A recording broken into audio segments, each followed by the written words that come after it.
अब हम लोग पढ़ेंगे मध्यकालीन भारत। भारत पर अब अरबों का आक्रमण। मोहम्मद बिन कासिम के नेतृत्व में अरबों ने भारत पर पहला सफल आक्रमण किया। अरबों ने सिंध पर 712 ईस्वी में विजय प्राप्त की। अरब आक्रमण के समय सिंध पर दाहिर का शासन था। भारत पर अरब वासियों के आक्रमण का मुख्य उद्देश्य धन दौलत लूटना तथा इस्लाम धर्म का प्रचार प्रसार करना था। महमूद गजनी 932 ईस्वी में अल्तगीन नामक एक तुर्क सरदार गजनी साम्राज्य की स्थापना की, जिसकी राजधानी गजनी थी। अल्तगीन की मृत्यु के पश्चात कुछ समय तक गजनी में पीरितिकीगीन ने शासन किया। इसी के शासनकाल 1972 से 77 तक में सर्वप्रथम भारत पर आक्रमण किया गया। प्रथम तुर्क आक्रमण के समय पंजाब में शाही वंश का शासक जयपाल शासन कर रहा था। अल्तगीन का गुलाम तथा दामाद सुबुक्तगीन 977 ईस्वी में गजनी की गद्दी पर बैठा। महमूद गजनी सुबुक्तगीन का पुत्र था, जिसका जन्म 1 नवंबर 971 ईस्वी में हुआ था। अपने पिता के काल में महमूद गजनी खुरासान का शासक था। महमूद गजनी 27 वर्ष की अवस्था में 998 ईस्वी में गद्दी पर बैठा। बगदाद का खलीफा अल आदिल बिल्लाह ने महमूद गजनी के पद को मान्यता प्रदान करते हुए उसे यमीन उद दौला तथा यमीन उल मिल्लाह की उपाधि दी। महमूद गजनी ने भारत पर 17 बार आक्रमण किया। महमूद के भारतीय आक्रमण का वास्तविक उद्देश्य धन की प्राप्ति था। महमूद गजनी एक मूर्ति भंजक आक्रमणकारी था। महमूद गजनी ने भारत पर प्रथम आक्रमण 1000 ईस्वी में किया तथा पेशावर के कुछ भागों पर अधिकार करके वह अपने देश लौट गया। महमूद गजनी ने 1001 ईस्वी में शाही राजा जयपाल के विरुद्ध आक्रमण किया था। इसमें जयपाल की पराजय हुई थी। महमूद गजनी का 1008 ईस्वी में नगरकोट के विरुद्ध हमले को मूर्तिवाद के विरुद्ध पहली महत्वपूर्ण जीत बताई गई जाती है। महमूद गजनी ने थानेश्वर के चक्रस्वामीन की कांस्य निर्मित आदमकद प्रतिमा को गजनी भेजकर रंगभूमि में रखवाया। महमूद गजनी का सबसे चर्चित आक्रमण 1025 ईस्वी में सोमनाथ मंदिर सौराष्ट्र पर हुआ। इस मंदिर की लूट में उसे करीब 20 लाख दिनार की संपत्ति हाथ लगी। सोमनाथ की रक्षा में सहायता करने के कारण अनहिलवाड़ा के शासक पर महमूद ने आक्रमण किया। सोमनाथ मंदिर लूट कर ले जाने के क्रम में महमूद पर जाटों ने आक्रमण किया था और कुछ संपत्ति लूट ली थी। नोट देखेंगे, सोमनाथ भारत के 12 आदि ज्योतिर्लिंगों में प्रथम है। यह गुजरात में अरब सागर के तट पर है। 13 नवंबर 1947 को सरदार वल्लभ भाई पटेल के द्वारा इसका पुनर्निर्माण शुरू करवाया गया। 11 मई 1951 के दिन राष्ट्रपति राजेंद्र प्रसाद के द्वारा मंदिर में प्राण प्रतिष्ठा की गई। महमूद गजनी का अंतिम भारतीय आक्रमण 1027 ईस्वी में जाटों के विरुद्ध था। महमूद गजनी की मृत्यु 1030 ईस्वी में हो गई। सुल्तान की उपाधि धारण करने वाला प्रथम शासक महमूद गजनी था। महमूद की सेना में शेवंतराय एवं तिलक जैसे हिंदू उच्च पदों पर आसीन थे। अलबरूनी, फिरदौसी, उत्वी तथा फरूखी महमूद गजनी के दरबार में रहते थे। मोहम्मद गौरी। गौर महमूद गजनी के अधीन एक छोटा सा राज्य था। 1173 ईस्वी में शहाबुद्दीन मोहम्मद गौरी गौर का शासक बना। इसने भारत पर पहला आक्रमण 1175 ईस्वी में मुल्तान के विरुद्ध किया था। मोहम्मद गौरी का दूसरा आक्रमण 1178 ईस्वी में पाटन गुजरात पर हुआ। यहाँ का शासक भीम द्वितीय ने गौरी को बुरी तरह परास्त किया। चलिए अब देखेंगे मोहम्मद गौरी द्वारा लड़ा गया प्रमुख युद्ध कौन कौन सा है। युद्ध और वह किस वर्ष में हुआ, पक्ष और परिणाम।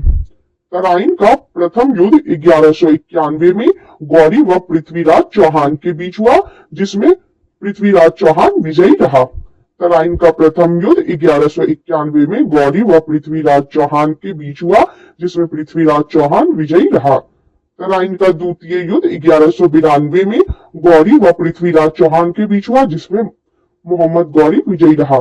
तराइन का द्वितीय युद्ध 1192 में मोहम्मद गौरी व पृथ्वीराज चौहान के बीच हुआ, जिसमें मोहम्मद गौरी विजयी रहा। चंदवार का युद्ध 1194 में मोहम्मद गौरी एवं जयचंद के बीच हुआ, जिसमें गौरी विजयी रहा। चंदावर का युद्ध 1194 में गौरी एवं जयचंद के बीच हुआ, जिसमें गौरी विजयी रहा। नोट: तराइन के प्रथम युद्ध में पृथ्वीराज चौहान का सेनापति स्कंद था। तराइन के प्रथम युद्ध में पृथ्वीराज चौहान का सेनापति स्कंद था। मोहम्मद गौरी भारत के विजित प्रदेशों पर शासन का भार अपने गुलाम सेनापतियों को सौंपते हुए गजनी लौट गया। मोहम्मद गौरी की हत्या 15 मार्च 1206 ईस्वी को कर दी गई। सल्तनत काल: गुलाम वंश। गुलाम वंश की स्थापना 1206 में कुतुबुद्दीन ऐबक ने किया था। वह गौरी का गुलाम था। नोट: गुलामों को फारसी में बंदगा कहा जाता था तथा इन्हें सैनिक सेवा के लिए खरीदा जाता था। कुतुबुद्दीन ऐबक ने अपना राज्याभिषेक 24 जून 1206 को किया था। कुतुबुद्दीन ऐबक ने अपनी राजधानी लाहौर में बनाई थी। कुतुब मीनार की नींव कुतुबुद्दीन ऐबक ने डाली थी। दिल्ली का कुतुब उल इस्लाम मस्जिद एवं अजमेर का 2.5 दिन का झोपड़ा नामक मस्जिद का निर्माण ऐबक ने करवाया था। कुतुबुद्दीन ऐबक को लाख बख्श यानी लाखों का दान देने वाला भी कहा जाता था। नोट देख लेंगे, कुतुबुद्दीन के समय में कुतुब मीनार की केवल पहली मंजिल बन सकी। इल्तुतमिश ने इसे 225 फीट ऊंची 4 मंजिल का बना दिया। फिरोज तुगलक के समय बिजली गिरने के कारण इसकी चौथी मंजिल नष्ट हो गई, जिसके कारण फिरोज ने इसमें 2 छोटी मंजिलें बनवा दी, जिससे इसमें 5 मंजिल हो गई और ऊंचाई 9 फीट बढ़कर 234 फीट हो गई। मंगोल: मंगोल चीन के उत्तर में गोवी के रेगिस्तान के निवासी थे। वह एक घूमने फिरने वाली अर्ध सभ्य जाति थी तथा उनका मुख्य पेशा घोड़ों और अन्य पशुओं का पालन करना था। वे बहुत गंदे रहते थे तथा सभी प्रकार का मांस खाते थे। उनमें स्त्री विषयक नैतिकता का सर्वथा अभाव था, यद्यपि मां का सम्मान करते थे। वे विभिन्न कबीलों में बटे थे। उन्हीं कबीलों में से एक में 1163 ईस्वी में तेमुचीन उर्फ चंगेज खान का जन्म हुआ, जिसे महान और श्रापित दोनों पुकारा गया। इसका पिता यशुगाई बहादुर था। प्राचीन नालंदा विश्वविद्यालय को ध्वस्त करने वाला ऐबक का सहायक सेनानायक बख्तियार खिलजी था। ऐबक की मृत्यु 1210 ईस्वी में चौगान खेलते समय घोड़े से गिरकर हो गई। इसे लाहौर में दफनाया गया। ऐबक का उत्तराधिकारी आराम शाह हुआ, जिसने 8 महीनों तक शासन किया। आराम शाह की हत्या करके इल्तुतमिश 1211 ईस्वी में दिल्ली की गद्दी पर बैठा। इल्तुतमिश तुर्किस्तान का इलबरी तुर्क था, जो ऐबक का गुलाम एवं दामाद था। ऐबक की मृत्यु के समय वह बदायूं का गवर्नर था। इल्तुतमिश लाहौर से राजधानी को स्थानांतरित करके दिल्ली लाया। इसने हौज ए सुल्तानी का निर्माण देहली एक कुहना के निकट करवाया था। इल्तुतमिश के महत्वपूर्ण कार्य है: कुतुब मीनार के निर्माण को पूर्ण करवाया। इल्तुतमिश ने सबसे पहले शुद्ध अरबी सिक्के जारी किए और चांदी का टंका एवं तांबा का जीतल। इल्तुतमिश ने एकता प्रणाली चलाई। 40 गुलाम सरदारों का संगठन बनाया, जो तुर्कान ए चिहलगानी के नाम से जाना गया, और सर्वप्रथम दिल्ली को अमीरों का दमन किया। इल्तुतमिश पहला शासक था जिसने 1229 ईस्वी में बगदाद के खलीफा से सुल्तान पद की वैधानिक स्वीकृति प्राप्त की। इल्तुतमिश की मृत्यु अप्रैल 1236 ईस्वी में हो गई। चंगेज खान से बचने के लिए ख्वारिज्म के सम्राट जलालुद्दीन को इल्तुतमिश ने अपने यहाँ शरण नहीं दी थी। इल्तुतमिश के बाद उसका पुत्र रुकनुद्दीन फिरोज गद्दी पर बैठा। वह एक अयोग्य शासक था। इसके अल्पकालीन शासन पर उसकी मां शाह तुर्कान छाई रही। शाह तुर्कान के अवांछित प्रभाव से परेशान होकर तुर्की अमीरों ने रुकनुद्दीन को हटाकर रजिया को सिंहासन पर आसीन किया। इस प्रकार रजिया बेगम प्रथम मुस्लिम महिला थी जिसने शासन का बागडोर संभाली। रजिया ने पर्दा प्रथा का त्याग कर वह पुरुषों की तरह चोगा यानी काबा एवं कुलाह यानी टोपी पहनकर राज दरबार में खुले मुंह से जाने लगी। रजिया ने मलिक जमालुद्दीन याकूत को अमीर खुर घोड़े का सरदार नियुक्त किया। गैर तुर्कों को सामंत बनाने के रजिया के प्रयासों से तुर्की अमीर विरुद्ध हो गए और उसे बंदी बनाकर दिल्ली की गद्दी पर मुइजुद्दीन बड़ा बहराम शाह को बैठा दिया। रजिया की शादी अल्तुनिया के साथ हुई। इससे शादी करने के बाद रजिया ने पुनः गद्दी प्राप्त करने का प्रयास किया, लेकिन वह असफल रही। रजिया की हत्या 13 अक्टूबर 1240 ईस्वी को डाकुओं के द्वारा कैथल के पास कर दी गई। वह राम शाह को बंदी बनाकर उसकी हत्या मई 1242 ईस्वी में कर दी गई। उसके बाद दिल्ली का सुल्तान अलाउद्दीन मशहूद शाह बना। बलबन ने षड्यंत्र के द्वारा 1246 ईस्वी में अलाउद्दीन मशहूद शाह को सुल्तान के पद से हटाकर नासिरुद्दीन मोहम्मद को सुल्तान बना दिया। नासिरुद्दीन मोहम्मद ऐसा सुल्तान था जो टोपी सीकर अपना जीवन निर्वाह करता था। बलबन ने अपनी पुत्री का विवाह नासिरुद्दीन महमूद के साथ किया था। बलबन का वास्तविक नाम बहाउद्दीन था। वह इल्तुतमिश का गुलाम था। तुर्कान ए चिहलगानी का विनाश बलबन ने किया था। बलबन 1266 में ग्यासुद्दीन बलबन के नाम से दिल्ली की गद्दी पर बैठा। यह मंगोलों के आक्रमण से दिल्ली की रक्षा करने में सफल रहा। सीरी नामक नया नगर बलबन ने बसाया था।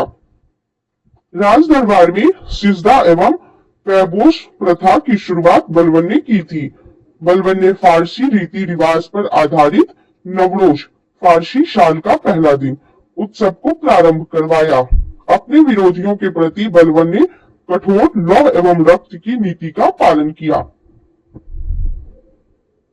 नासिरुद्दीन महमूद ने बलबन को उलुग खान की उपाधि प्रदान की। बलबन आखेट अभियान के बहाने अपनी सेना को लंबी दूरी तक कवायदा कराकर दुरस्त रखता था। बलबन के दरबार में फारसी के प्रसिद्ध कवि अमीर खुसरो एवं अमीर हसन रहते थे।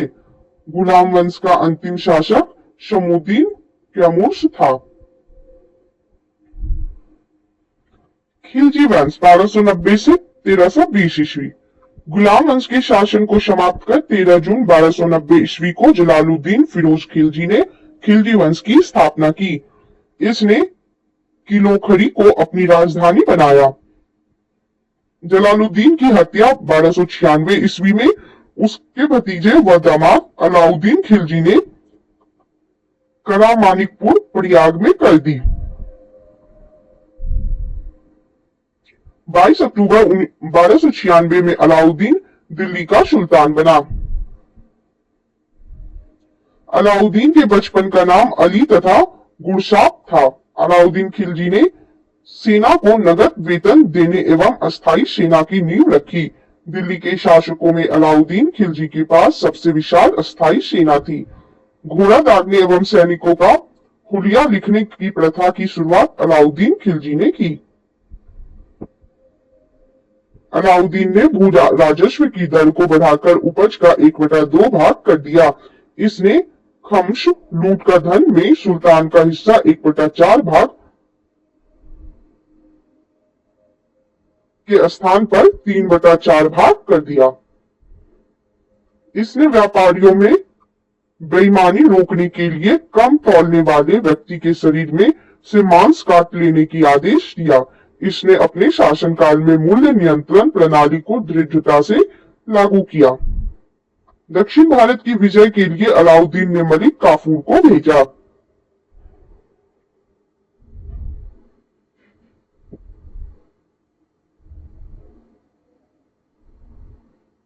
अमीर खुसरो का मूल नाम मोहम्मद हसन था। उसका जन्म पटियाली पश्चिमी उत्तर प्रदेश में बदायूं के पास में 1252 ईस्वी में हुआ था। खुसरो प्रसिद्ध सूफी संत शेख निजामुद्दीन औलिया के शिष्य थे। वह बलबन से लेकर मोहम्मद तुगलक तक दिल्ली सुल्तानों के दरबार में रहे। इन्हें तूतीय हिंद यानी भारत का तोता के नाम से भी जाना जाता है। सितार एवं तबले के आविष्कारक का श्रेय अमीर खुसरो को ही दिया जाता है। इन्होंने ही भारतीय संगीत में कव्वाली गायन को प्रचलित किया। साथ ही इन्हें कई प्रकार के आधुनिक रागों जैसे तिलक, साजगिरी, सरपादा आदि को प्रचलित करने का श्रेय प्राप्त है। इन्हें हिंदी खड़ी बोली का जनक भी कहा जाता है।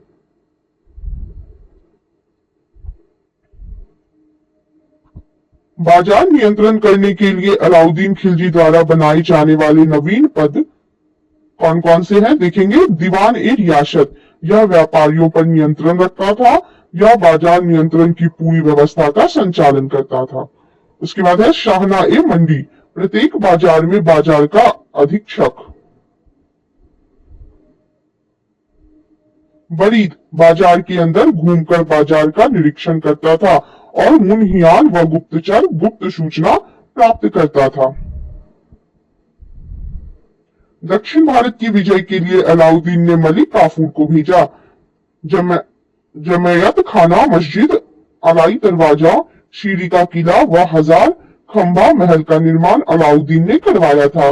अलाई दरवाजा को इस्लामी वास्तुकाल का रत्न कहा जाता है। दैवी अधिकार के सिद्धांत को अलाउद्दीन ने चलाया था। सिकंदर ईशानी की उपाधि से स्वयं को अलाउद्दीन खिलजी ने विभूषित किया। अलाउद्दीन ने मलिक याकूब को दीवान ए रियासत नियुक्त किया था। अलाउद्दीन द्वारा नियुक्त परवाना नवीश नामक अधिकारी वस्तुओं की परमिट जारी करता था।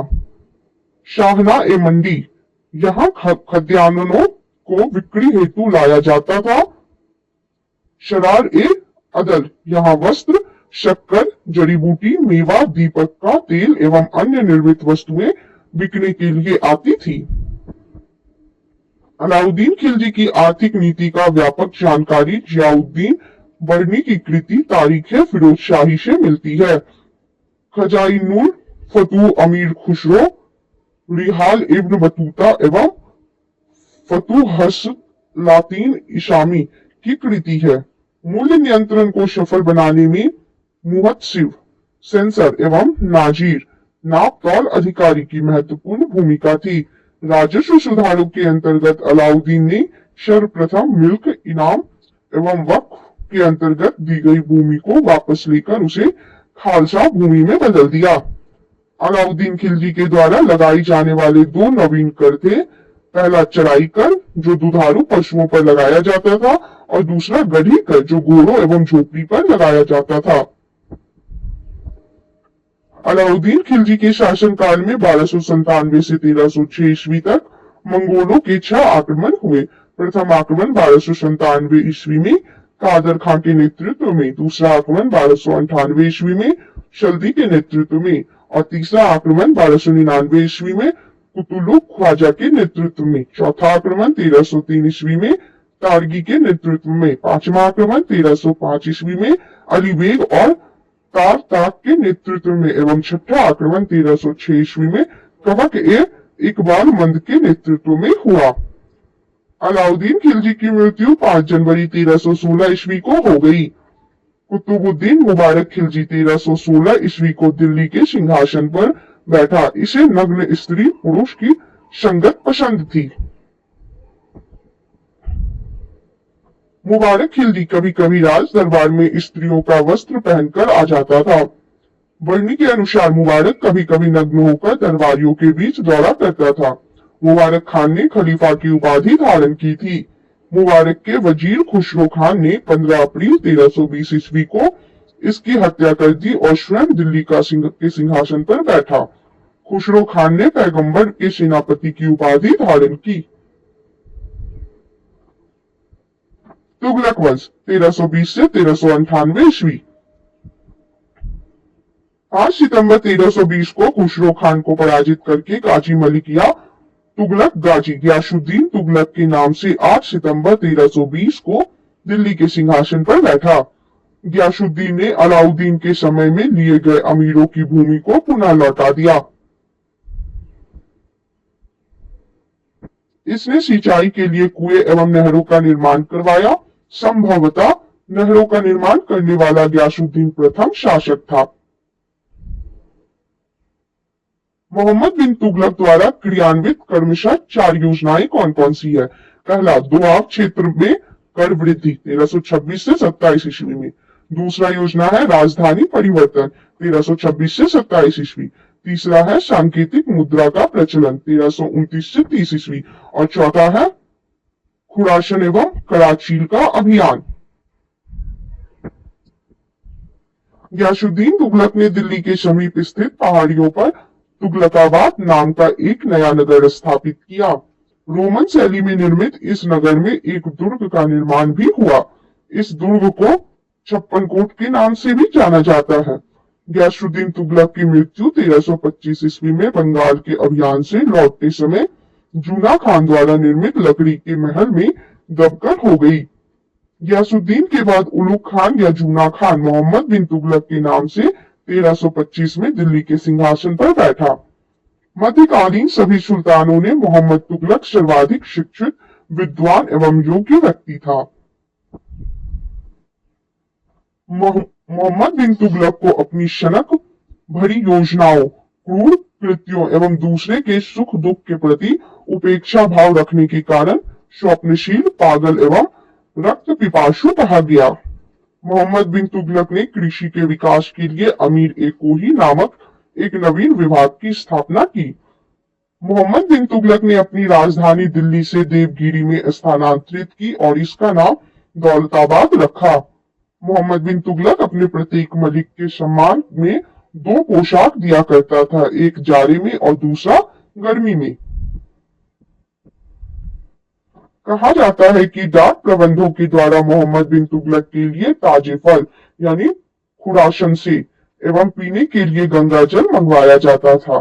सांकेतिक मुद्रा के अंतर्गत मोहम्मद बिन तुगलक ने कांशा परिष्ठा के अनुसार, तांबा बरनी के अनुसार धातुओं के सिक्के चलवाए, जिनका मूल्य चांदी के रुपए टांका के बराबर होता था।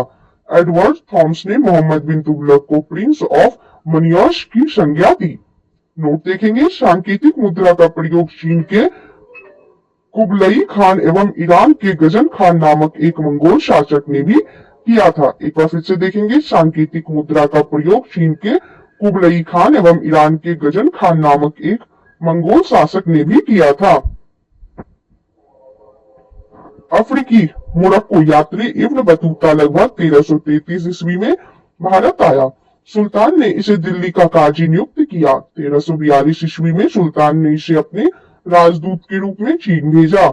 इब्न बतूता की पुस्तक रेहला में मोहम्मद तुगलक के समय की घटनाओं का वर्णन है। इसने अपनी पुस्तक में विदेशी व्यापारियों के आवागमन, डाक चौकियों की स्थापना यानी डाक व्यवस्था एवं गुप्तचर व्यवस्था के बारे में लिखा है।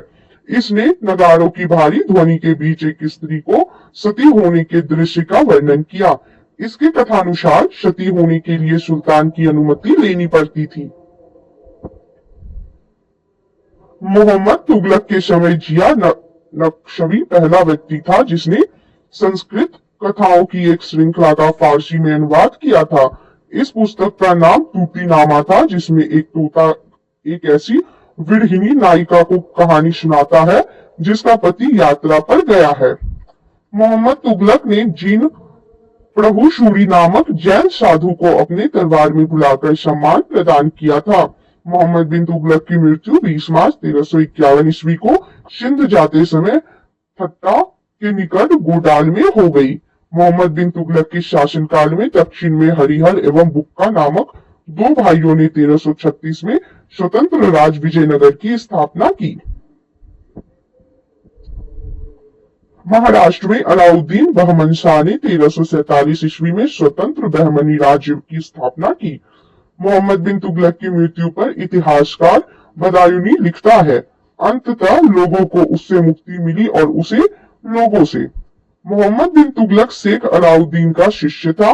वह सल्तनत का पहला शासक था जो अजमेर में शेख मुइनुद्दीन चिश्ती की दरगाह और बहराइच के सालार मशहूद गाजी के मकबरे में गया। मोहम्मद बिन तुगलक ने बदायूं के मीरन मुलहिम, दिल्ली में शेख निजामुद्दीन औलिया, मुल्तान में शेख रुकनुद्दीन, अजुधन में शेख मुल्तान आदि संतों की कब्र पर मकबरे बनवाए। फिरोज तुगलक का राज्याभिषेक ठट्टा के नजदीक 20 मार्च 1351 को हुआ। पुनः फिरोज का राज्याभिषेक दिल्ली में अगस्त 1351 को हुआ। खलीफा द्वारा इसे काशिम अमीर उल मोमीन की उपाधि दी गई। राजस्व व्यवस्था के अंतर्गत फिरोज ने अपने शासनकाल में 24 कष्टदायक करों को समाप्त कर केवल 4 कर खराज यानी लगान, खुम्स युद्ध में लूट का माल, जजिया एवं जकात को वसूल करने का आदेश दिया। फिरोज तुगलक ब्राह्मणों पर जजिया लागू करने वाला पहला मुसलमान शासक था। फिरोज तुगलक ने एक नया सिंचाई कर भी लगाया जो उपज का 1/10 भाग था। फिरोज तुगलक ने 5 बड़ी नहरों का निर्माण करवाया। फिरोज तुगलक ने 300 नए नगरों की स्थापना की। इनमें हिसार, फिरोजाबाद, दिल्ली, फतेहाबाद, जौनपुर, फिरोजपुर प्रमुख है। इसके शासनकाल में खिजराबाद, टोपड़ा गांव एवं मेरठ से अशोक के 2 स्तंभों को लाकर दिल्ली में स्थापित किया गया। सुल्तान फिरोज तुगलक ने अनाथ मुस्लिम महिलाओं, विधवाओं एवं लड़कियों को की सहायता के लिए एक नए विभाग दीवान ए खैरात की स्थापना की। सल्तनतकालीन सुल्तानों के शासनकाल में सबसे अधिक दासों की संख्या करीब 1,80,000 फिरोज तुगलक के समय में थी। दासों की देखभाल के लिए फिरोज ने एक नए विभाग दीवान ए बंदगान की स्थापना की। इसने सैन्य पदों को वंशानुगत बना दिया। इसने अपनी आत्मकथा फतुहात ए फिरोज शाही की रचना की। इसने जियाउद्दीन बर्नी एवं शम्स ए सिराज अफीफ को अपना संरक्षण प्रदान किया। इसने ज्वालामुखी मंदिर के पुस्तकालय से लूटे गए 1300 ग्रंथों में से कुछ को फारसी में विद्वान उपाउद्दीन द्वारा दिलायते फिरोज शाही नाम से अनुवाद करवाया। इसने चांदी एवं तांबे के मिश्रण से निर्मित सिक्के भारी संख्या में जारी करवाए, जिसे अद्धा एवं विक कहा जाता था। फिरोज तुगलक की मृत्यु सितंबर 1388 ईस्वी में हो गई। फिरोज काल में निर्मित खान ए जहां तेलंगानी के मकबरा की तुलना जेरूशलम में निर्मित उमर के मस्जिद से की जाती है। सुल्तान फिरोज तुगलक ने दिल्ली में कोटला फिरोज शाह दुर्ग का निर्माण करवाया। तुगलक वंश का अंतिम शासक नासिरुद्दीन मोहम्मद तुगलक था। इसका शासन दिल्ली के पालम तक ही रह गया था।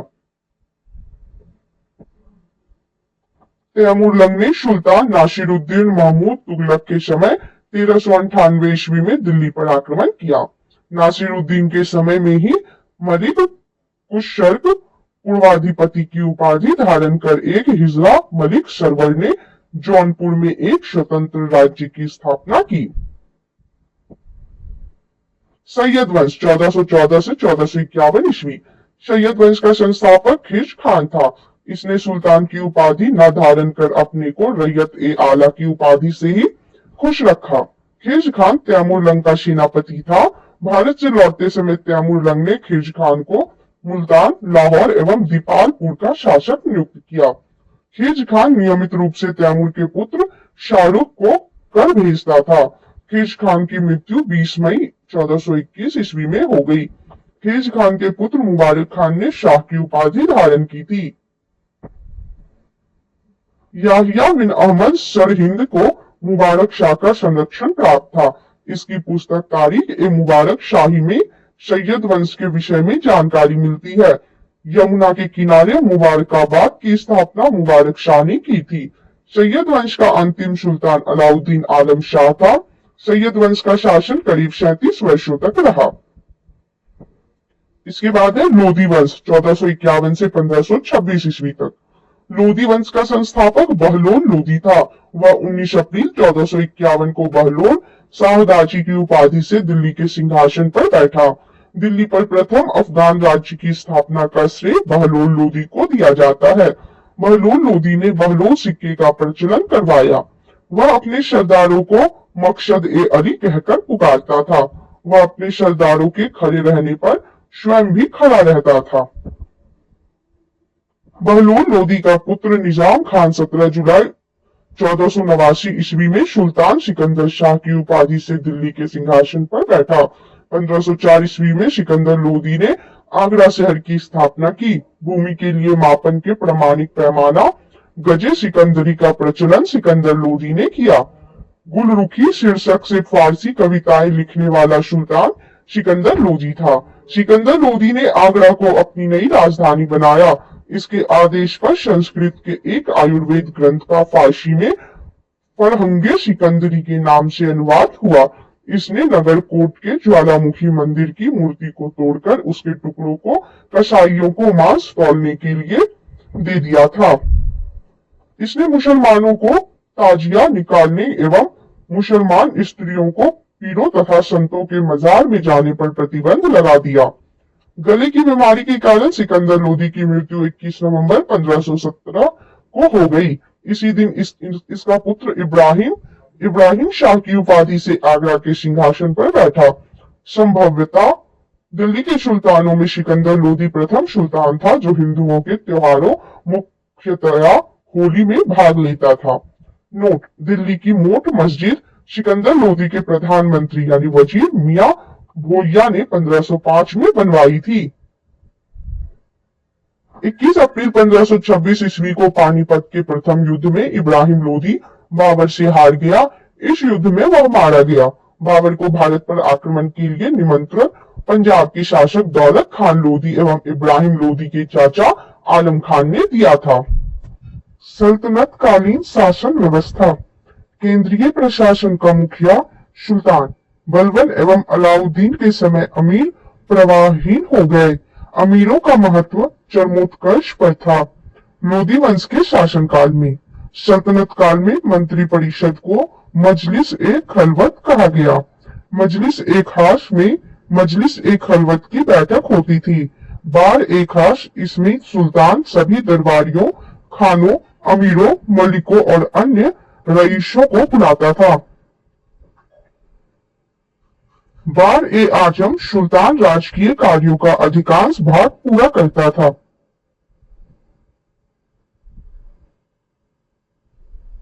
मंत्री एवं उससे संबंधित विभाग। चलिए देखते हैं मंत्री और उनके विभाग। वजीर प्रधानमंत्री राजस्व विभाग का प्रमुख होता था। वजीर यानी प्रधानमंत्री राजस्व विभाग का प्रमुख होता था। मुशरीफ ए मुमालिक प्रांतों एवं अन्य विभागों से प्राप्त आय एवं व्यय का लेखा जोखा देखता था। मुशरीफ ए मुमालिक का काम था प्रांतों एवं अन्य विभागों से प्राप्त आय एवं व्यय का लेखा जोखा रखना। मजूमदार उधार दिए गए धन का हिसाब रखना। मजूमदार का काम था उधार दिए गए धन का हिसाब रखना। खजीन का कार्य था यह कोषाध्यक्ष होते थे। खजीन कोषाध्यक्ष होते थे। आरिज ए मुमालिक दीवान ए अर्ज अथवा सैन्य विभाग का प्रमुख होता था। आरिज ए मुमालिक दीवान ए अर्ज अथवा सैन्य विभाग का प्रमुख होता था। सद्र उश सुदूर धर्म विभाग एवं दान विभाग का प्रमुख होता था। सद्र उश सुदूर धर्म विभाग एवं दान विभाग का प्रमुख होता था।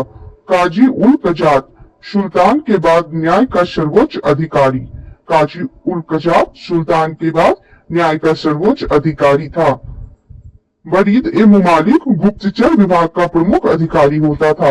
वरीद ए मुमालिक गुप्तचर विभाग का प्रमुख अधिकारी होता था। वकील ए दर सुल्तान की व्यक्तिगत सेवाओं का देखभाल करता था। वकील ए दर सुल्तान की व्यक्तिगत सेवाओं का देखभाल करता था। दीवान ए खैरात दान विभाग था। दीवान ए खैरात दान विभाग था। दीवान ए बंदगान दास विभाग था। दीवान ए बंदगान दास विभाग था। दीवान ए इस्तिहाक पेंशन विभाग था। दीवान ए इस्तिहाक पेंशन विभाग। सल्तनत काल में दीवान रियासत धार्मिक मामलों, पवित्र स्थानों तथा योग्य विद्वानों और धर्मपरायण लोगों को वजीफा देता था। इसका अध्यक्ष प्रमुख सदर होता था, जो साधारणतः प्रधान काजी होता था। यह न्याय विभाग का भी अध्यक्ष होता था।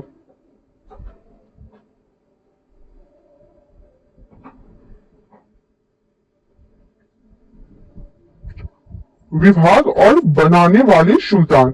दीवान ए मुख्तराज वित्त विभाग बनाया था अलाउद्दीन खिलजी। दीवान ए मुस्तराज वित्त विभाग अलाउद्दीन खिलजी। दीवान ए कोही कृषि विभाग मोहम्मद बिन तुगलक। दीवान ए कोही कृषि विभाग मोहम्मद बिन तुगलक। दीवान ए अर्ज सैन्य विभाग बलबन। दीवान ए अर्ज सैन्य विभाग बलबन।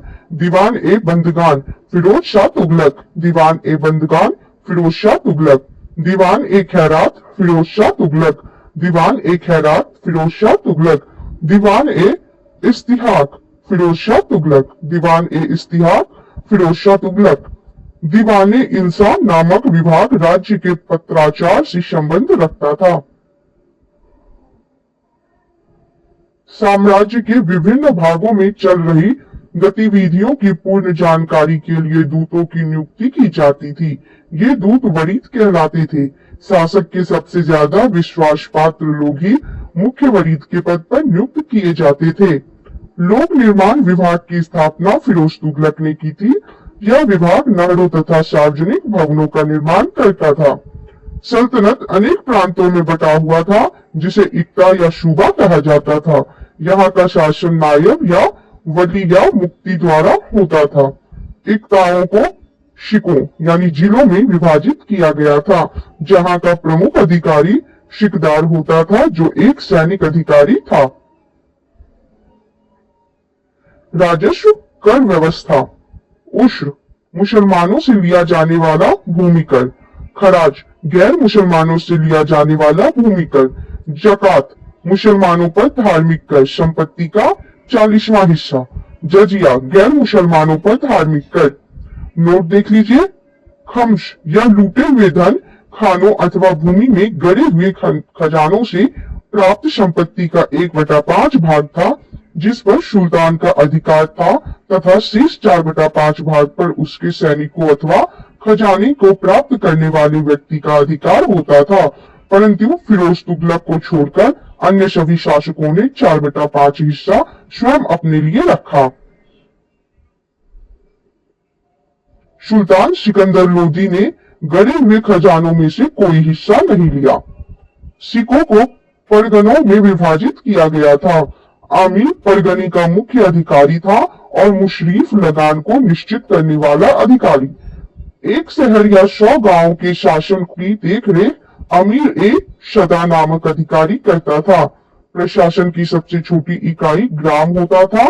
ग्राम में सबसे अधिक प्रभावशाली लोग खुद यानी छोटे जमींदार और मुकद्दम मुखिया होते थे। ग्राम का एक पटवारी होता था। सुल्तान की अस्थायी सेना को खास खेल नाम दिया गया था। मंगोल सेना के वर्गीकरण की दशमलव प्रणाली को सल्तनत कालीन सैन्य व्यवस्था का आधार बनाया गया था। सल्तनत काल में बारूद की सहायता से गोला फेंकने वाली मशीन को मंगलिक तथा अर्रात कहा जाता था। 10 अश्वारोही बराबर होता था एक सर ए खेल के।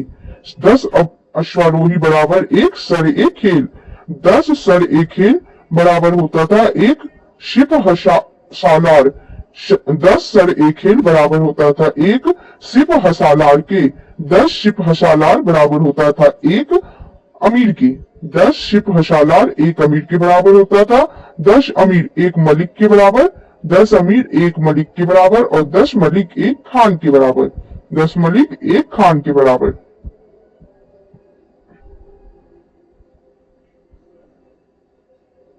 स्थान और उनके प्रसिद्धि के कारण। सरसूती अच्छी किस्म के चावल के लिए प्रसिद्ध था। सरसूती अच्छी किस्म के चावल के लिए प्रसिद्ध था। अनहीवाड़ा व्यापारियों का तीर्थ स्थल के रूप में प्रसिद्ध था। अनहीवाड़ा व्यापारियों का तीर्थ स्थल के रूप में प्रसिद्ध था। सतगांव रेशमी रजाइयों के लिए प्रसिद्ध था। सतगांव रेशमी रजाइयों के लिए प्रसिद्ध था। आगरा नील उत्पादन के लिए प्रसिद्ध था। आगरा नील उत्पादन के लिए प्रसिद्ध था। बनारस सोने चांदी व जरी काम के लिए प्रसिद्ध था। बनारस सोने चांदी व जरी के काम के लिए प्रसिद्ध था। अलाउद्दीन खिलजी ने इक्ता प्रथा को समाप्त किया था। इक्ता प्रथा की दोबारा शुरुआत फिरोज तुगलक ने की थी। सल्तनत काल में अच्छी नस्ल के घोड़े तुर्की, अरब एवं रूस से मंगाए जाते थे। हाथी मुख्यतः बंगाल से मंगाए जाते थे। सल्तनत कालीन कानून शरीयत, कुरान एवं हदीस पर आधारित था। मुस्लिम कानून के 4 महत्वपूर्ण स्रोत थे, कुरान, हदीस, इजमा एवं कयास। सुल्तान सप्ताह में 2 बार दरबार में न्याय करने के लिए उपस्थित होता था। सल्तनत काल में लगान निर्धारित करने की मिश्रित प्रणाली को मुक्ताई कहा गया है। भूमि की नाप जोख करने के बाद क्षेत्रफल के आधार पर लगान का निर्धारण मशाहत कहलाता था। इसकी शुरुआत अलाउद्दीन ने की। पूर्णतः केंद्र के नियंत्रण में रहने वाली भूमि खालसा भूमि कहलाती थी। अलाउद्दीन ने दान दी गई अधिकांश भूमि को छीनकर खालसा भूमि में परिवर्तित कर दिया। सल्तनत कालीन मुद्रा व्यवस्था चांदी के टंके और तांबे के दिरहम पर आधारित थी। देवल सल्तनत काल में अंतरराष्ट्रीय बंदरगाह के रूप में प्रसिद्ध था। विजयनगर साम्राज्य। विजयनगर साम्राज्य की स्थापना 1336 ईस्वी में हरिहर एवं बुक्का नामक 2 भाइयों ने की थी, जो 5 भाइयों के परिवार के अंग थे। विजयनगर का शाब्दिक अर्थ जीत का शहर। हरिहर एवं बुक्का ने विजयनगर की स्थापना विद्यारण्य संत से आशीर्वाद प्राप्त कर की थी। हरिहर एवं बुक्का ने अपने पिता संगम के नाम पर संगम राजवंश की स्थापना की। विजयनगर साम्राज्य की राजधानी हम्पी थी। विजयनगर साम्राज्य के खंडहर तुंगभद्रा नदी पर स्थित है। इसकी राजभाषा तेलुगु थी।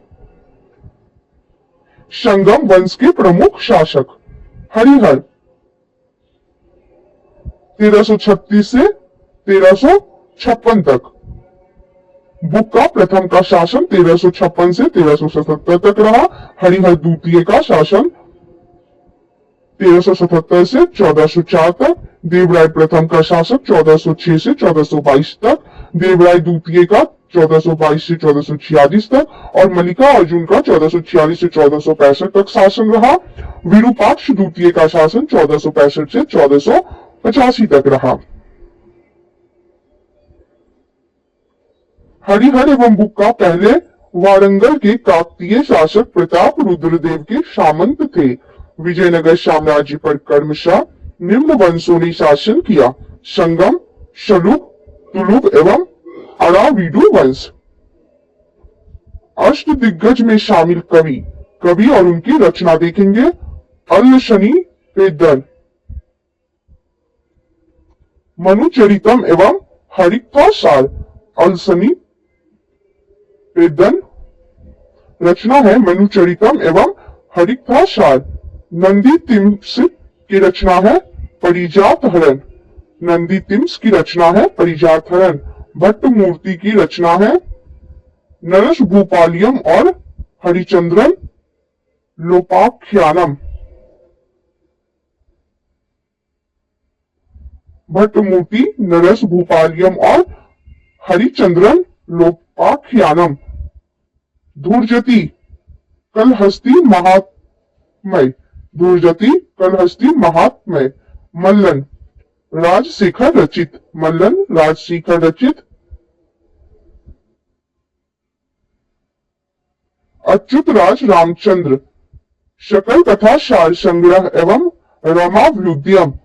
अच्युत राज रामचंद्र शकल कथा सार संग्रह एवं रमाव्युद्यम। पिंगाली सूरत राघव पांड्ये। पिंगाली सूरत राघव पांडे। तेनाली रामकृष्णन पांडुरंग महात्म्य।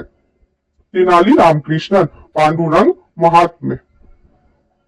बुक्का प्रथम ने वेदमान प्रतिष्ठापक की उपाधि धारण की।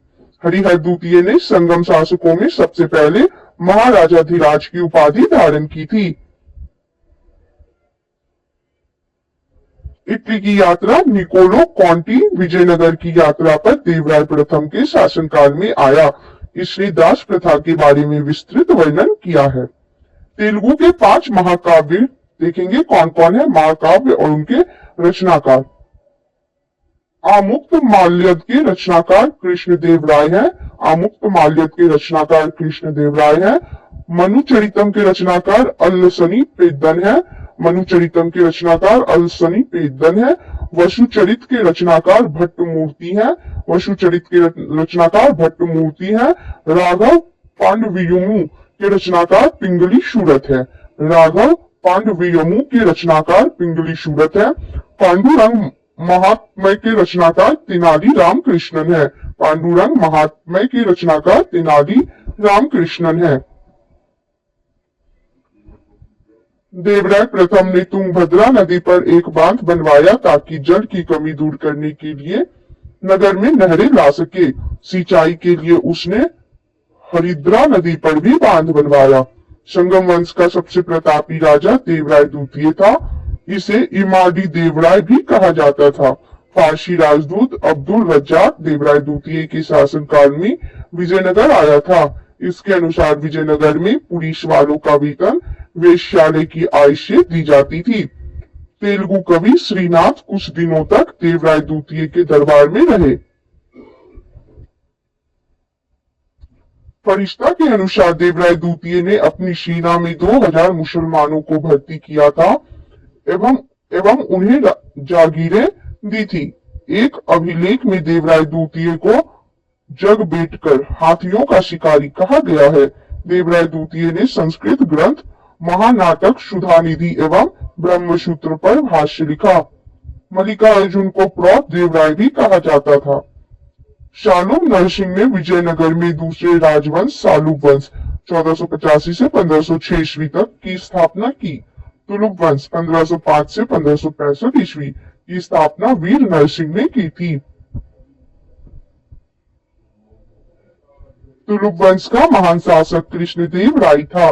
वह 8 अगस्त 1509 ईस्वी को शासक बना।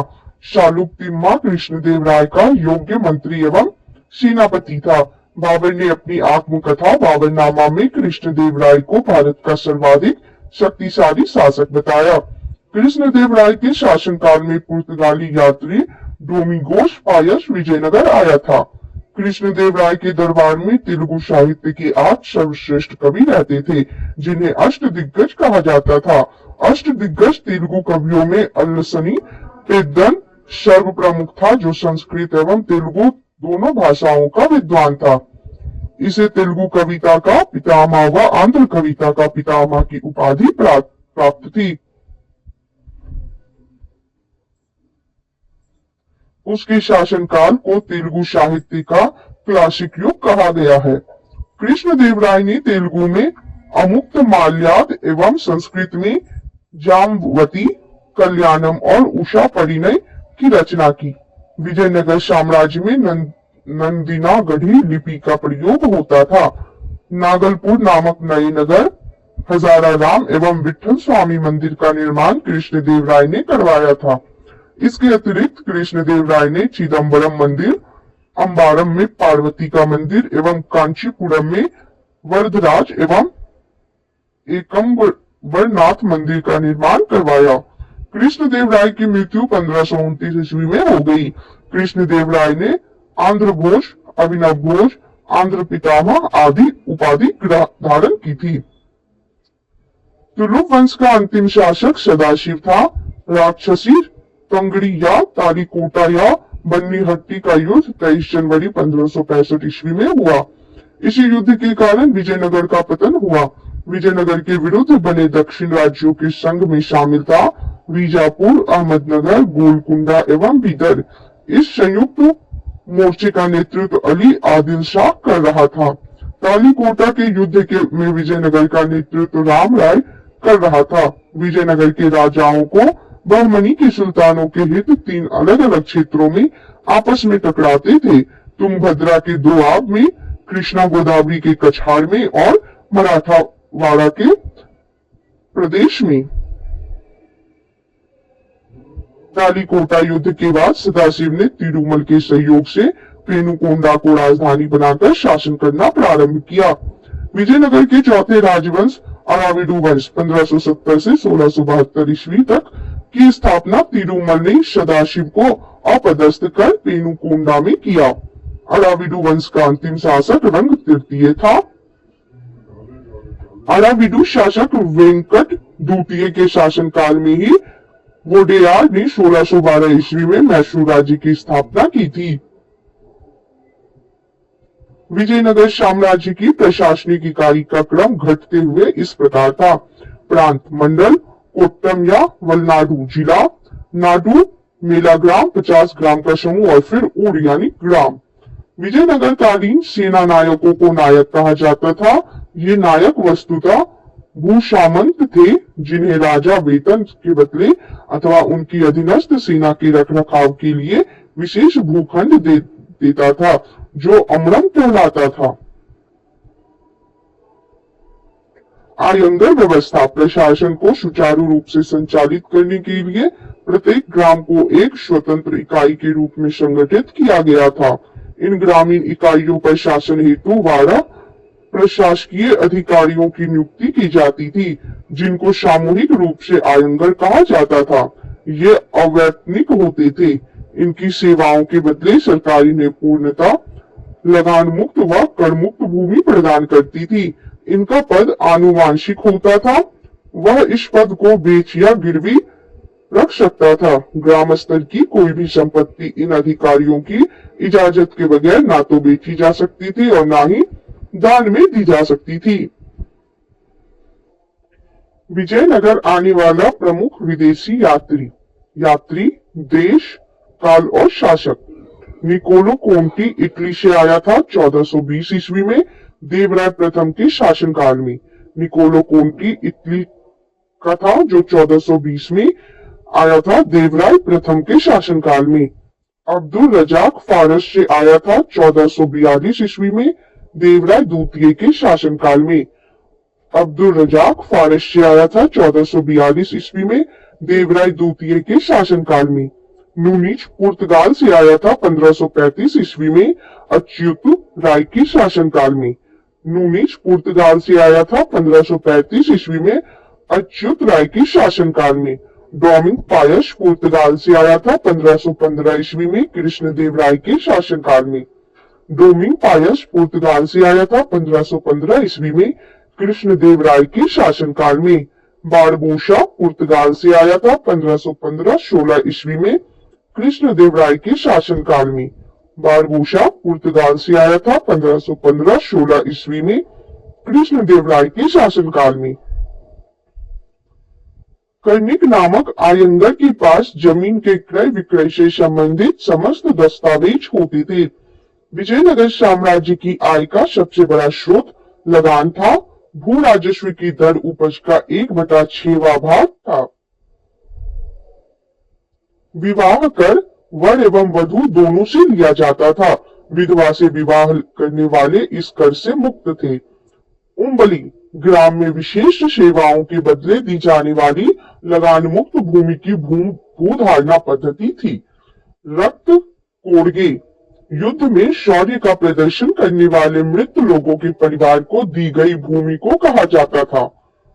कुट्टीगी ब्राह्मण, मंदिर या बड़े भूस्वामी जो स्वयं कृषि नहीं करते थे किसानों को पट्टे पर भूमि दे देते थे।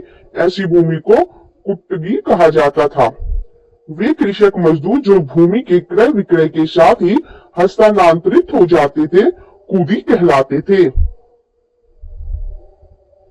युद्ध में वीरता दिखाने वाले पुरुषों के लिए गंडपेद्र नामक पैर में धारण करने वाले कड़े को सम्मान का प्रतीक माना जाता था।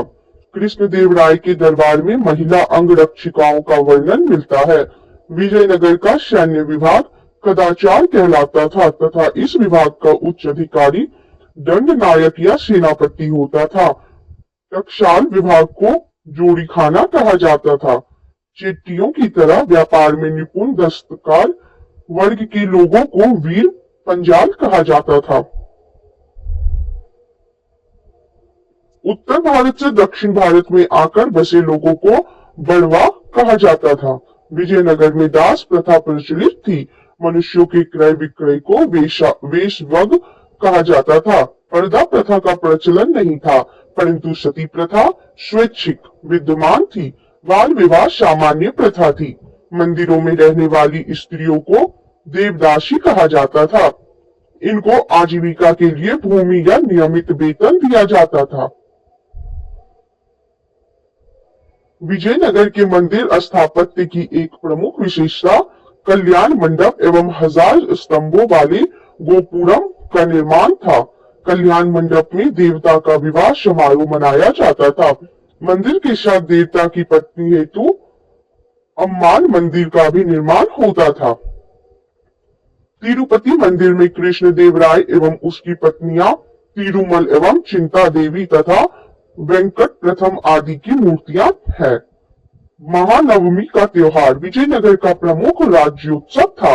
यह उत्सव देवी दुर्गा को प्रसन्न करने के लिए था। विजयनगर काल की कन्नड़ कृतियों में भीमक द्वारा रचित वाशवो पुराण अत्यंत प्रसिद्ध लिंगायत धर्म ग्रंथ है। मधुरा विजयम बुक्का प्रथम के पुत्र कुमार कंपन की पत्नी गंगा देवी की रचना है। कृष्ण देव राय और राम राय एक अच्छे संगीतज्ञ थे। लक्ष्मी नारायण कृष्ण देव राय का दरबारी संगीतकार था। उसने संगीत सूर्योदय नामक पुस्तक की रचना की। संत विद्रनिक ने संगीत ग्रंथ संगीत सार की रचना की। वीणा विजयनगर साम्राज्य का सर्वाधिक प्रसिद्ध और लोकप्रिय संगीत वाद्य था। विजयनगर की चित्रकला लिपाक्षी कला के नाम से जानी जाती है। इस चित्रकला के विषय रामायण एवं महाभारत से लिए गए हैं। विजयनगर में नृत्य और संगीत को मिलाकर एक शैली विकसित हुई जो याक्षिणी शैली के नाम से जानी जाती है। विजयनगर का सर्वाधिक प्रसिद्ध सिक्का स्वर्ण का वाड़ा था। इसका वजन 52 ग्रेन था, जिसे विदेशी यात्रियों ने हून, परदौश या पगोड़ा के रूप में उल्लेखित किया है। सोने के छोटे सिक्कों को प्रताप तथा फनम कहा जाता था। प्रताप 26 ग्रेन का तथा फनम 5.5 ग्रेन का होता था। चांदी के छोटे सिक्कों को तार कहा जाता था। विजयनगर के पश्चिमी तटीय क्षेत्रों में क्रूजेडो, पुर्तगाली, दिनार, फारसी, फ्लोरीन और डुकेट इटली मुद्राएं प्रचलित थी। बहमनी राज्य मोहम्मद बिन तुगलक के शासनकाल में 1347 ईस्वी में हसन गंगू ने बहमनी राज्य की स्थापना की। वह अलाउद्दीन हसन बहमन शाह के नाम से सिंहासन पर बैठा और गुलबर्गा को अपनी राजधानी बनाया। इसकी राजभाषा मराठी थी। इसने अपने साम्राज्य को 4 प्रांतों में गुलबर्गा, दौलताबाद, बरार एवं बीदर में बांटा। इसकी मृत्यु 11 फरवरी 1358 ईस्वी को हो गई। अलाउद्दीन हसन के पश्चात उसका पुत्र मोहम्मद शाह प्रथम सुल्तान बना। इसके काल में ही सबसे पहले बारूद का प्रयोग बुक्का के विरुद्ध में हुआ। बहमनी वंश के प्रमुख शासक कौन कौन थे? मोहम्मद शाह प्रथम, जिनका शासनकाल 1358 से 1375 तक रहा। मोहम्मद शाह प्रथम 1358 से 1375 तक इनका शासनकाल रहा। अलाउद्दीन मुजाहिद शाह 1375 से 1378 तक शासक रहे। अलाउद्दीन मुजाहिद शाह 1375 से 1378 तक शासक रहे। दाऊद प्रथम 1378 में शासक रहे। दाऊद प्रथम 1378 में शासक रहे। मोहम्मद शाह द्वितीय 1378 से 1397 तक शासक रहे। मोहम्मद शाह द्वितीय 1378 से 1397 तक शासक रहे। ताज उद्दीन फिरोज 1397 से 1442 तक शासक रहे। ताज उद्दीन फिरोज 1397 से 1422 तक शासक रहे। सिहाबुद्दीन अहमद प्रथम 1422 से 1436 तक शासक रहे। शिहाबुद्दीन अहमद प्रथम 1422 से 1436 तक शासक रहे।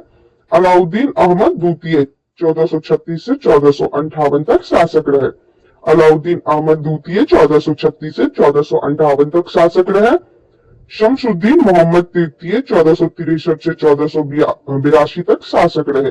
शमसुद्दीन मोहम्मद तृतीय 1463 से 1482 तक शासक रहे।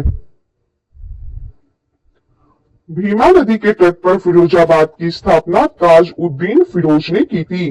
फिरोज खगोलिकी को प्रोत्साहन देता था और उसने दौलताबाद के पास एक वैधशाला बनवाई थी।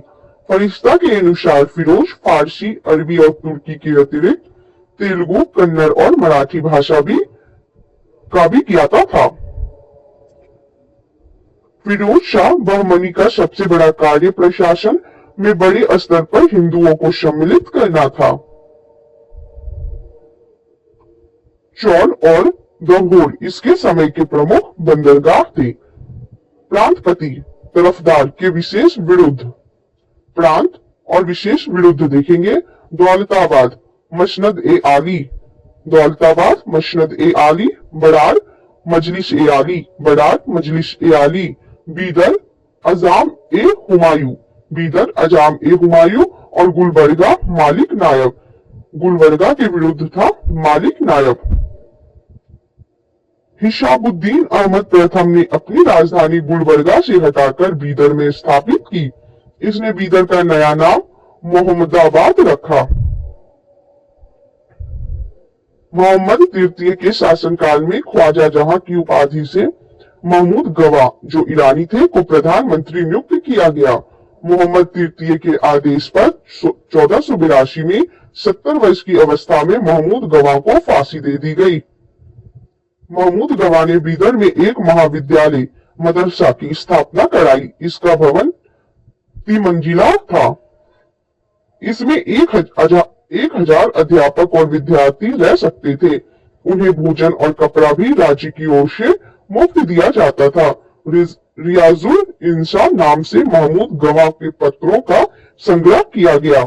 1470 ईस्वी में रूसी यात्री निकितन बहमनी साम्राज्य बीदर की यात्रा पर आया। इस समय बहमनी राज्य पर मोहम्मद तृतीय का शासन था। बीजापुर गुलबर्गा तराफ सबसे महत्वपूर्ण में शामिल था। कलीम उल्लाह बहमनी वंश का अंतिम शासक था। इसकी मृत्यु के समय बहमनी राज्य 5 स्वतंत्र राज्यों में बंट गया। इन स्वतंत्र राज्यों से संबंधित विवरण इस प्रकार है। चलिए इन 5 राज्य, उनके वंश, संस्थापक और स्थापना वर्ष देखेंगे। बीजापुर का वंश बीजापुर आदिल शाही वंश था, जिसके संस्थापक यूसुफ आदिल शाह थे, जिन्होंने इसकी स्थापना 1489 ईस्वी में की थी।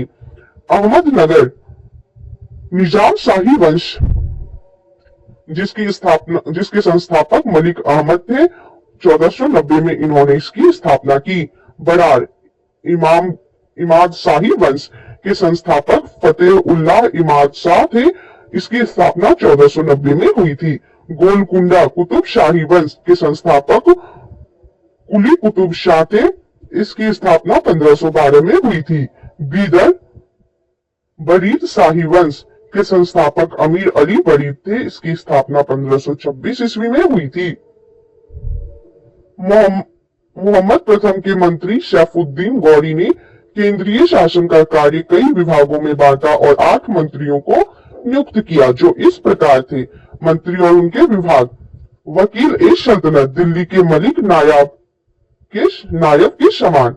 वकील ए कुल मंत्रियों के कार्यों का निरीक्षण करते थे, वकील को छोड़ के। अमीर ए जुमला अर्थ विभाग का अध्यक्ष होता था। वजीर ए अशरफ विदेश नीति एवं दरबार संबंधी कार्यों का निष्पादन करता था। नाजीर वह अर्थ विभाग से संबंधित था। पेशवा वकील ए सल्तनत का सहायक था। कोतवाल नगर का मुख्य पुलिस अधिकारी था और सद्र ए जहां न्याय विभाग, धर्म तथा दान विभाग का अध्यक्ष था। सुल्तान के महल तथा दरबार की सुरक्षा के लिए विशेष अंगरक्षक सैनिक दल था, जिसे साख ए खेल कहा जाता था। यह 4 भागों या नौबत में विभाजित थे, जिसके मुख्य अधिकारी सर ए नौबत होता था। बीजापुर के शासक अली आदिल शाह को सूफी कहते थे। अकबर से पहले उसने अपने दरबार में कैथोलिक मिशनरियों को बुलाया था। उसने अपने पुस्तकालय का अध्यक्ष प्रसिद्ध संस्कृत विद्वान वामन पंडित को बनाया था। उसके उत्तराधिकारियों ने संस्कृत एवं मराठी भाषा को प्रथम प्रश्रय देना जारी रखा था। इब्राहिम आदिल शाह द्वितीय को अबला बाबा या गरीबों का दोस्त कहा जाता था। उसने किताब ए नौरश नाम की एक पुस्तक की रचना की, जिसमें गीतों को विभिन्न रागों में बांधकर प्रस्तुत किया गया था। उसने नौरशपुर नाम से एक नई राजधानी बनाई। अपने व्यापक दृष्टिकोण के कारण यह जगत गुरु कहलाता था। उसने विठोबा की उपासना के केंद्र पंढरपुर को भी अनुदान दिए। मोहम्मद कुली कुतुब शाह ने 1591 से 92 में हैदराबाद के बीच में 4 मीनार बनवाई। इसमें चारों दिशाओं में 4 ऊंचे मेहराब हैं जो चौमजिली हैं और जिनमें से प्रत्येक की ऊंचाई 48 मीटर है। हैदराबाद शहर को कुली कुतुब शाह ने ही बसाया था। इब्राहिम रोजा और गोल गुंबज बीजापुरी इमारतों में सबसे प्रसिद्ध है। इब्राहिम रोजा इब्राहिम आदिल शाह का मकबरा है।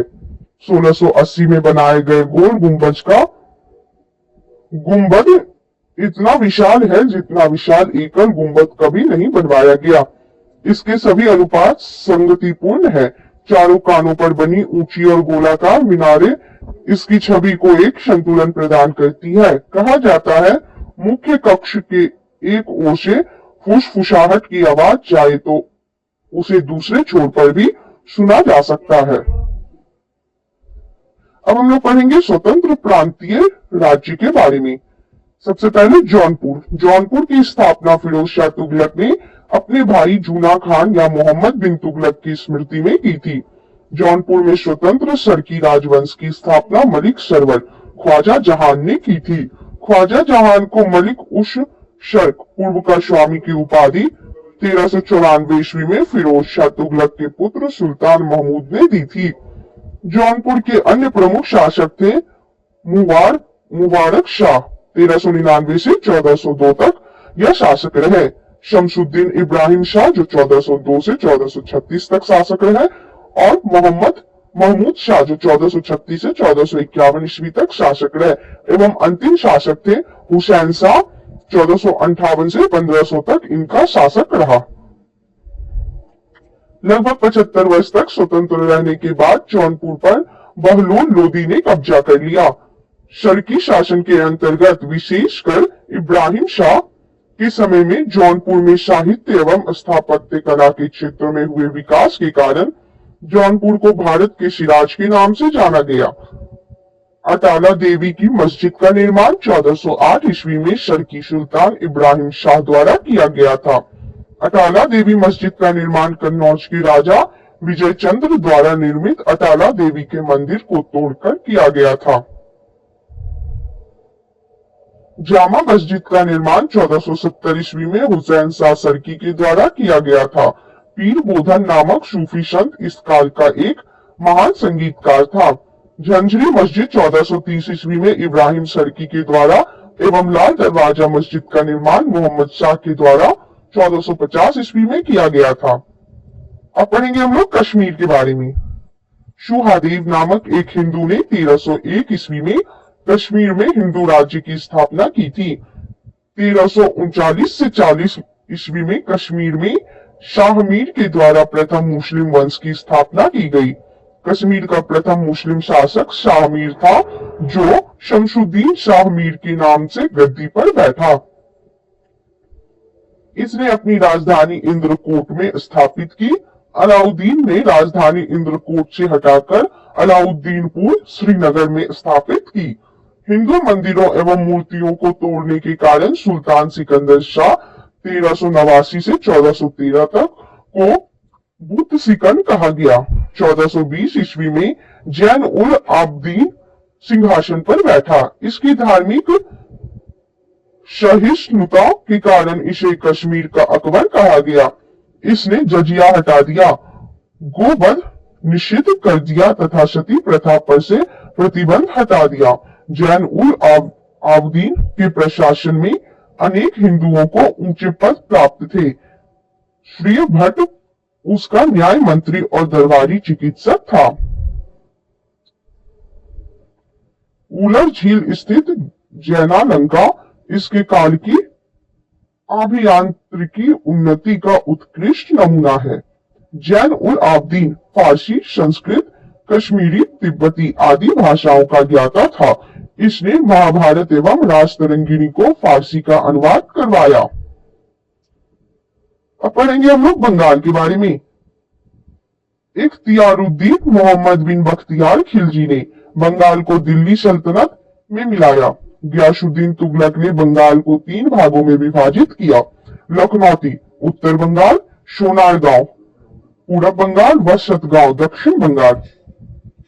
1345 ईस्वी में हाजी इलियास बंगाल के विभाजन को समाप्त कर शमसुद्दीन इलियास शाह के नाम से बंगाल का शासक बना।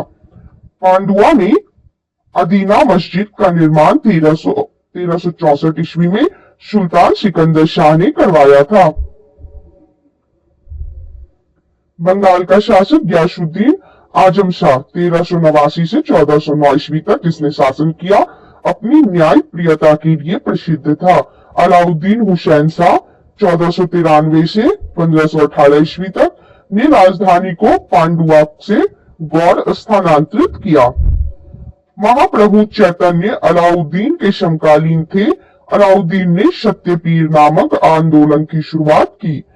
मालाधर वसु ने अलाउद्दीन के शासनकाल में ही श्री कृष्ण विजय की रचना कर गुणराज खान की उपाधि धारण की। इनके बेटे को सत्यराज खान की उपाधि दी गई। नासिरुद्दीन नुसरत शाह ने गौड़ में बड़ा सोना एवं कदम रसूल मस्जिद का निर्माण करवाया। मालवा दिलावर खान ने 1401 ईस्वी में मालवा को स्वतंत्र घोषित किया। दिलावर का पुत्र अल्प खान हुशंग शाह की उपाधि धारण कर 1405 ईस्वी में मालवा का शासक बना। इसने अपनी राजधानी को धारा से मांडू स्थानांतरित किया। मालवा में खिलजी वंश की स्थापना महमूद शाह ने की। गुजरात के शासक बहादुर शाह ने मोहम्मद शाह द्वितीय को युद्ध में परास्त कर उसकी हत्या कर दी और मालवा को गुजरात में मिला लिया। मांडू के किले हिंडोला भवन या दरबार हॉल का निर्माण हुशंग शाह ने करवाया था। इस किले में सर्वाधिक महत्वपूर्ण है दिल्ली दरवाजा। बाज बहादुर एवं रूपमती का महल का निर्माण सुल्तान नासिरुद्दीन शाह द्वारा करवाया गया था। जहाज महल का निर्माण गियासुद्दीन खिलजी ने मांडू में करवाया था। कुश्क महल को महमूद खिलजी ने फतेहाबाद नामक स्थान पर बनवाया था। इसके बाद अब हम लोग देखेंगे गुजरात के बारे में। गुजरात के शासक राजा कर्ण को पराजित कर अलाउद्दीन ने 1297 ईस्वी में इसे दिल्ली सल्तनत में मिला लिया था। 1391 ईस्वी में मोहम्मद तुगलक द्वारा नियुक्त गुजरात का सूबेदार जफर खान ने सुल्तान मुजफ्फर शाह की उपाधि ग्रहण कर 1407 ईस्वी में गुजरात का स्वतंत्र सुल्तान बना। गुजरात के प्रमुख शासक थे अहमद शाह, जिनका शासनकाल 1411 से 52 ईस्वी तक रहा। महमूद शाह बेगड़ा 1458 से 1511 ईस्वी तक और बहादुर शाह 1526 से 1537 ईस्वी तक। अहमद शाह ने अशावल के निकट साबरमती नदी के किनारे अहमदाबाद नामक नगर बसाया और पाटन से राजधानी हटाकर अहमदाबाद को राजधानी बनाया। गुजरात का सबसे प्रसिद्ध शासक महमूद बेगड़ा था। महमूद बेगड़ा ने गिरनार के निकट मुस्तफाबाद नामक नगर और चंपानेर के निकट मोहम्मदाबाद नगर बसाया। मेवाड़ अलाउद्दीन खिलजी ने 1303 ईस्वी में मेवाड़ के गुहिलौत राजवंश के रत्न सिंह को पराजित कर मेवाड़ को दिल्ली सल्तनत में मिला लिया। गुहिलौत वंश की एक शाखा सिसोदिया वंश के हमीर देव ने मोहम्मद तुगलक को हराकर पूरे मेवाड़ को स्वतंत्र करा लिया। राणा कुंभा ने 1448 ईस्वी में चित्तौड़ में एक विजय स्तंभ की स्थापना की। खानवा का युद्ध 1527 ईस्वी में राणा सांगा एवं बाबर के बीच हुआ, जिसमें बाबर विजयी हुआ। 1576 ईस्वी में हल्दी घाटी का युद्ध राणा प्रताप एवं अकबर के बीच हुआ, जिसमें अकबर विजयी हुआ। मेवाड़ की राजधानी चित्तौड़गढ़ थी। जहांगीर ने मेवाड़ को मुगल साम्राज्य में मिला लिया। खानदेश। तुगलक वंश के पतन के समय फिरोज शाह तुगलक के सूबेदार मलिक अहमद राजा फारूकी ने नर्मदा एवं ताप्ती नदियों के बीच 1382 ईस्वी में खानदेश की स्थापना की। खानदेश की राजधानी बुरहानपुर थी। इसका सैनिक मुख्यालय अशीरगढ़ था। 1601 में अकबर ने खानदेश को मुगल साम्राज्य में मिला लिया।